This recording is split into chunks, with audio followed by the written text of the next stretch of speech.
Welcome to the Brain Pick a Pro Show, live from Lake Wiley, South Carolina, and all the way a little further south in LA, Lower Alabama, right? Is John Morey, my good friend, man. We've known each other for years, probably what? It's almost 20 years now. Almost, yes, sir, yes, sir. Wow. Now we first met because we were doing some business together, right? Yes, sir. You were my first hard money lender, and I was shocked how you said yes to me, and I said, "Whoa, this is awesome." And look at you now. Look at you now. I'm working it, sir. I'm working it. That's great, man. That's great. So John, you're from where in Alabama? You're from what? Huntsville. Athens. You're from Well, where? we're close by Athens, Alabama. Oh, okay, yeah. Good. So, tell us a little bit about yourself, about your how did you get started in real estate and kind of what you're doing now? Well, back in the late '90s, that's when I actually dabbled a little bit into it. And I used to live in Waco, Texas. So, of all places, yes. And then, transferred because I am an engineer, so I traveled quite a bit. Then in 2000, 2001, I was in Greenville, South Carolina. That's when I got into having my own rental properties. Then when I moved, came to Huntsville, Alabama, I said, let me try to see if I can get back into this again. But it was kind of slow until I got fired. Wow. Congratulations. I got fired. Yes, sir. I know. That's what Jim Ingersoll told me. I got fired 2 years ago, May 13, 2016. That's when I became a full-time real estate investor. And I never looked back. That is great. I am very happy. Yes, sir. It's stressful sometimes, but I'm happy. Listen, every day you got to make that decision to keep going, stay in the business. So tell our listeners a little bit about what kind of real estate investing you do. Okay, right now, I'm a buy and hold kind of guy. I did first start off trying to do a rehab. I've got about 4 or 5 rehabs under my belt, but I realized that's not really the way to go if you want cash flow. Rehab is not a cash flow kind of investment. I have to get into the rental business, so I'm a buy and hold kind of guy. That's great, and you've done a lot of rehabs, but you kind of like me now. I hate rehabs. I hate it. I won't do them, and you can't make me, right? The last rehab I did, I lost $75,000 on it, right? Boy. And I won't do any more rehabs at all. And listen, this was a nice house, nice area, almost a $300,000 house, but it was in the middle of winter, and the pipes froze. The contractor had left the water on and the heat off. Right? So here's a little tip for you. And I know you know this. Insurance companies will not pay if the pipes burst, if the water is on, but the heat is not, right? They won't pay. Yeah. And this happened on the second story, and I had to take all the sheetrock down from like 3 feet up down on the second floor. The first floor ceiling, the first floor walls, all the way down to subfloor, new hardwood floors, everything. It cost me $75,000, and insurance would not pay for it. And also, you know this, the contractor didn't have the money to pay for it, right? Oh yeah. And that's one thing that many, especially the young ones, don't understand. Rehabbing is fun, but it's slow and cash extensive. That's so true. I had a guy opt in our website just last night, our real estate website, wanting to buy one of our properties, and we wholesale a lot of properties. And he said, do you recommend doing fix and flips remote? And can you put me in touch with contractors and realtors and all that? And I just said, no, don't do it. Don't do it. I'm with you. It's hard enough when you're in your own town. And then you're going to try to do this remotely, that you don't know the town, you don't know the people, you have no contact. That is the formula for failure right there. That's exactly right. So you're not doing rehabs anymore. Congratulations. But you're doing buy and holds. Where do you find most of your properties, John? excuse me. Well, I'm very. I just like driving for dollars. So I find the properties actually in my home in Decatur, Alabama. Right. And so I go. This is a town next over. I go there, and definitely you are going to find houses that you can buy for $5,000 to about $20,000, and then I would sometimes fix them up. Sometimes I'll just owner financing. Right. So and or keep it as a rental. And so that's how I'm finding mine. I don't go to Huntsville or Madison. The model that I'm using does not fit for that town. So I go to Decatur or the Hartselle or the Coleman. I go to those places. Right. That's good. That's good. Now you mentioned something key a minute ago. You said now you'll buy them, you'll fix them up and rent them, or if they're in certain amount of condition, whatever that condition is, you will do owner financing. Tell us a little bit about that. How do you determine what you're going to rent versus what you're going to owner finance? And it probably has to do with the condition of the property, I'm guessing. Yes, sir. Yes, sir. The condition of the property will dictate that. If I could put very little money into it, and I know that I could buy it at a good price, and I could rent it out with a good profit margin of at least $250 positive, right, then I will rent it out. Now, if I see that this particular property, I might have to put $15,000, $20,000, $30,000 into it, I will actually owner finance that to somebody that would like to make that their home, but they have skills. So, I do advertise it that way. Hey, if you have skills, you know how to fix up a home, you will make this your home. Let's talk to me, because some of these people, they do not want to use the bank, or they have no capacity to use the bank, but they have money. So, I'll just put it up out there and say, hey, I'll do owner financing. So they'll give me between $5,000 to $25,000 down. And it works. That's awesome. That's awesome. And tell them the reason that you do that, because like with a landlord, if you're renting the property, now you're a landlord. You're held to a different standard than you are if you sell or finance the property, right? You hit it right there. That's exactly right. When I'm a landlord, I have to be on top of all the repairs and stuff like that. And the tenants call me, so I have my team. We go out there, we fix all these things. When I am the bank, I don't get any of that. I just tell them, if something's going to happen that you can't make the mortgage payment, just contact me. Let's work it out. Because I want you there. I don't want the house back. But of course, it's not a bad thing if I get the house back, because I just do it all over again. Right. And they've already fixed it up, But I encourage home ownership. That's really one of my goals. I'm trying to copy Mr. Walter Walford. He's my idol. So I'm trying to do what he does, which is he's trying to encourage home ownership, owner financing. And that's so true. That's so true. I love Walter also. It's very similar to our Filthy Riches model. And Walter I call it Filthy Riches. Walter calls it affordable housing, which is really what it all is. Right. That's exactly what it is. Yeah. That's exactly what it is. And we're going to get Walter on a podcast here soon as well. So, nice. Yeah. In fact, I just a couple of weeks ago, I interviewed Mark Ross from on my podcast. Mark Ross from Good Steward Servicing, and he does all the RMLO stuff that you need to be able to do a seller finance transaction. So he's really good at that, and he's also the least expensive I've found, which is also very important, right? Yeah. Exactly. That's good. Exactly. So run us through a little typical deal that you might like, maybe the last deal you did or whatever. Oh boy. Well, this last deal that I did, I've been sending this letter to this lady for over a year, and she has a lot of properties, and the ones that I run into are pretty much torn up. Well, I didn't know that this lady passed on last year in May. I received a phone call from a lawyer and said, hey, by the way, are you Mr. Morey? So, of course, now you're a lawyer calling me, and I'm like, oh, boy, okay, what happened now?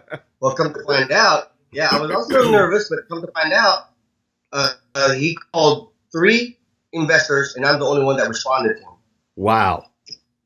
Because of that property, I didn't know that he has a stack of my letters in his office. Right. So we ended up buying this one property. Well, in Decatur, if the community development people tag that property to be condemned or bulldozed, and if it does get bulldozed, nobody builds on those lots. Really? So that's actually, that's right. It is. So what I did is I came up with a proposal and I wrote down everything wrong about the property. And I said, okay, I'm going to offer you this much, or you could just have it bulldozed and you get nothing.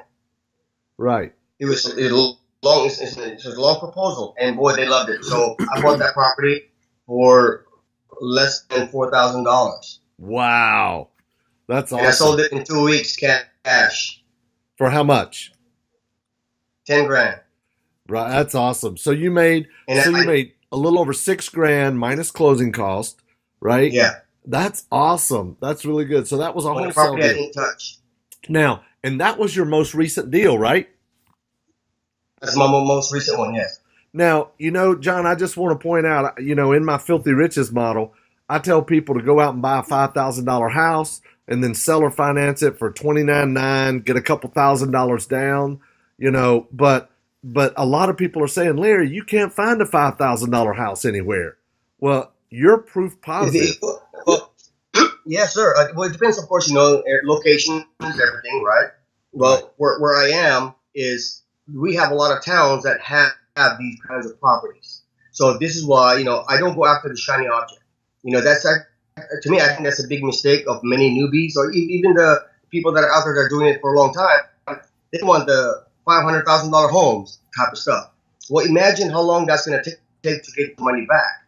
Right. You might sell it in 2 days, or you might sell it a year later. Let's just look at worst case. Let's say you sell that $500,000 home a year later. Let's say you made $100,000. Well, that's at closing.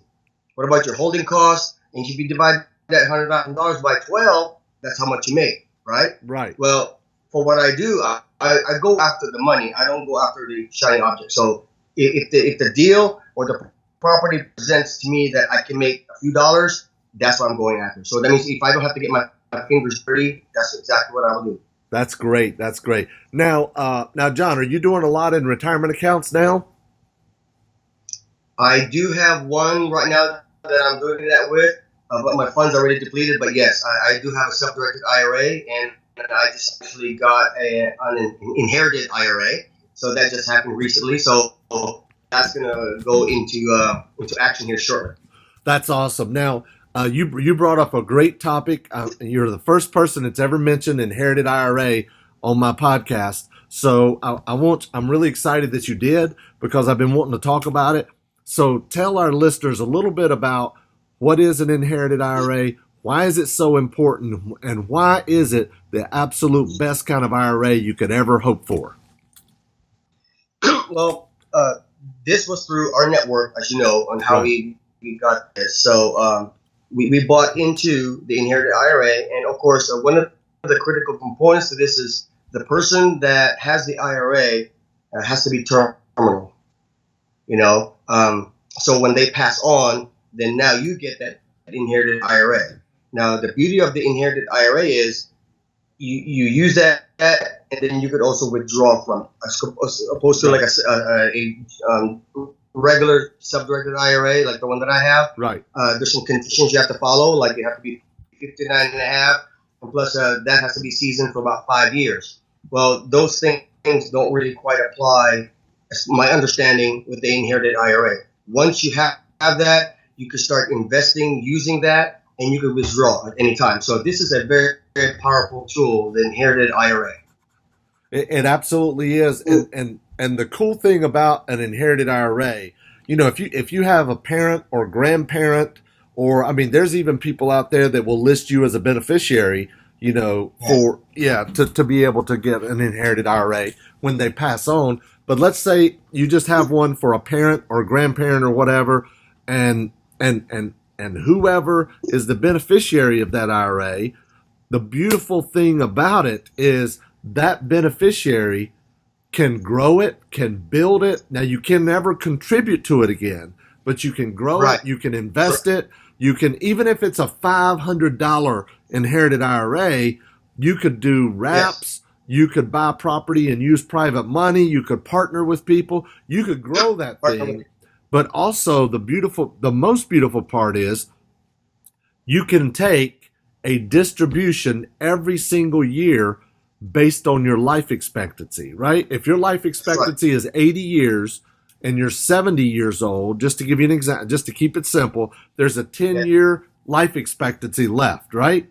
So if you've grown that thing to $100,000, you can pull out $10,000 the first year tax free, right?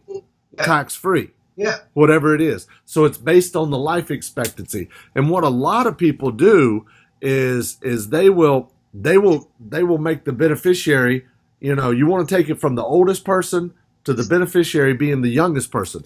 Imagine if you could get one of these inherited IRAs, you know, to one of your grandchildren or even maybe great grandchildren, they can pull out money tax free for the rest of their life. Right, John? You bet. Yes, sir. That's the beauty of that, you know, and that's why you have the experts like, you know who Quincy Long is of West IRA. You have people like him that can explain this so thoroughly. And what you just said is pretty much what Quincy would say. That's exactly right. That's exactly right. It's a beautiful thing. I love it. You know, guys, do a little bit of research on it, and you should get involved. And if there's any way possible to set that up with your family, friends, whatever. So it's a really great thing. It really is. So John, I know you're really big on like helping people, encouraging people. You're very involved, and I see you at events. I told you before we started recording that I saw you on a video at a multifamily event, like giving a testimonial, you know. So you're traveling around, and you and I saw each other in Asheville last year, where I was there, and so I mean you're still, I mean, not only are you a doer, a mover, and a shaker, but you're also like me. You're a student as well. So you continue to learn and perfect. So give us a little bit of advice to some people that might be starting out in the business. What kind of advice would you recommend? What would they do? What not do? And that sort of thing. Yeah, my biggest thing really is education. You know, always read something. You know, read a little bit about something. What is an NOI? What is a cap rate? You know, how do you do the ARV? You know, how do you calculate what to offer? You understand those things. Now, after that, you have to decide which route you want to go into real estate and don't give up. But with that being said, I would like to advise people, try not to go into rehabs right away. Here's my reasoning. If you are just a beginner and you want to do a rehab, there's a lot of moving parts in doing a rehab, as you know. You know, you lost $75,000 on that one nice rehab. Fortunately, I haven't lost that much yet. Hopefully I won't. But I do have my education. I have my 2 education houses. That's what I call them. You learn so much from it. But it took a long time to get there. So I advise people, study what real estate is all about and learn how to understand contracts and get into wholesaling. The reason why I say wholesaling is this. There are a lot of moving parts in that also. However, there's less risk on you as opposed to doing a rehab. You just compare the two. Rehab, cash extensive, and there's a lot of moving parts. You have to manage all the contractors and stuff like that. While when you do a wholesale, all you do is learn to be a good negotiator with the seller, get it under contract, start networking immediately so you have a buyer's list. Then all you do now is you sell the contract. You're not really selling the house, you're selling the contract to get an assignment fee, and there you go. That's really, to me, the best way to get into real estate. And then you get to know a lot of people. Then now you can figure out which route you really want to go in real estate. Because everybody, I'm sorry, HDTV, but you're killing a lot of people. HDTV is nice to get ideas, but HDTV is not reality. So do not jump in and try to do rehabs right away thinking you're going to make that much money what they do in HDTV. So that, and never stop. That's awesome. That is awesome. You know, I love what you said about on the TV shows. I mean, you know, they negotiate, they buy, they close, they rehab, they sell, they cash the check in 30 minutes, right? I know, yeah, 30, yeah, and it's so big, right? $100,000. Woohoo! I love it. I know, right? If the real world only knew, the producers buy the houses and rehab it, right? Yes, sir. Yeah. Oh, yeah, it's crazy. You know, and I really don't want people just to get so sucked into that. So that's why when I talk to new investors, I'm very blunt. You know, I'm very straightforward. That's not the route to go, and I tell them that. And if they don't like it, that's okay. You know, it's their life, it's their money. But then they will realize that what I said is true, because I already have 2 or 3 people that talk to me all the time about how they got started in real estate using rehab, how a big mistake it was. I do have one guy right now that I'm mentoring. He's killing it after I showed him what I'm doing. He doesn't like rehabs anymore. He said he won't do a rehab. I don't blame you. I love it. I don't blame him. I don't blame him at all. I hate rehabs myself. So, so what about now? You get a lot of deals for driving for dollars. Are there some other ways that you recommend people starting out, to be able to find deals, maybe on a shoestring budget or whatever? Yeah, if you're in a shoestring budget, there's a place called Marketplace on Facebook. That's pretty much free. I go there. I post things on there all the time. Just try not to abuse it, because if you're part of other groups, most groups will kick you out. Right. I know there's a couple of people that used to go, I buy houses, I buy houses, I buy houses all the time. I don't see them anymore. They got kicked out, right, because they abuse it. So that's one way. You do that every now and then, maybe once a month, to say, I want to buy houses, that kind of stuff. You can do that. Now, if you have a little bit of money, also direct mail. I use direct mail also. There's many sources out there, but the one that I use is ListSource, and you could actually narrow that down to really to a very, very specific area, a very specific category. Do that. Get 200, 300, 400 names, and then there you go. That's a good small budget right there. And then just come up with your plan to send it off, and just monitor that, because ListSource is not 100% accurate. Some of those things will come back. So when it comes back, have your database. Just clean it up and then do it again. So be consistent. And maybe once every quarter, send out that direct mail, and then watch. And then you add your driving for dollars. Then you add your Facebook Marketplace. Bingo. There you go. That's a good start. That is a good start. You could get a deal or two a month doing that, right? Yes. Oh, yes. I know. I do. My driving for dollars, the reason why it's so successful for me, because we do have a lot of houses here that are really torn up. And when I send out my letters, I kid you not, this happened to me one time, and I was so excited. 5 people call me. 3 of them, I closed the deal up. Wow. That's awesome. That's because really of the condition of the houses. That's huge. That is huge. That's unheard of. You don't see that in other parts of the country, right? Yeah. Oh, yeah. In Alabama, they're there. They're here. I know, right? Alabama's a great market. I love Alabama. I bought houses in Montgomery. I bought houses in Huntsville. I bought houses in Birmingham. There's a couple other places, but I love Alabama. I love it. Great market. Maybe I'm giving out my secret here, but I'm gonna say it anyway. Like I said early on, it's not about the shiny object. It's all about the dollars. So I go to the smaller towns, because you make money in smaller towns. You don't have to be in Huntsville or Birmingham, those big places. You can go to smaller towns, and people live there. People want to live there. So that's where I go. That's so true, man. I'm glad you brought that up, because we buy a lot of HUD houses. We usually have we have, I think, 3 to 5 deals of all of our deals on our board. 3 to 5 of them are HUD at any given time. And right now I think we have 3 or 4 on the board. But I make an offer on every HUD house in North and South Carolina every day. But guess where I never buy them? I never buy them in Charlotte. I never buy them in Columbia or in Raleigh or in Wilmington. They're all in the smaller towns, right? We just bought a house. Yeah. We just sold it yesterday. It was listed for $262,000, and we got it for $133,000 and sold it for $149,900. Right? Wholesale. Look at that. Yeah. Yeah. Yeah, you can't beat that. No, you can't beat that at all. And that's, I did learn from you on how to make bids on HUD, because in the short time that I've been doing this full time, I bought 4 HUD homes using your technique. So your technique works. That's awesome. That's awesome. That's really good, man. That's really good. So what kind of words of wisdom would you give somebody, maybe even if they're starting out, or if they're wanting to scale their business or whatever? Because, I know you mentioned education, get a mentor, but you just got to get out there. But what would you want to say to somebody that, maybe struggling, maybe haven't figured all this stuff out yet? Just be patient and don't give up. It's easy to give up. That's the easiest thing to do. This is too hard. I quit. Well, in reality, real estate is not really hard, but it does take time.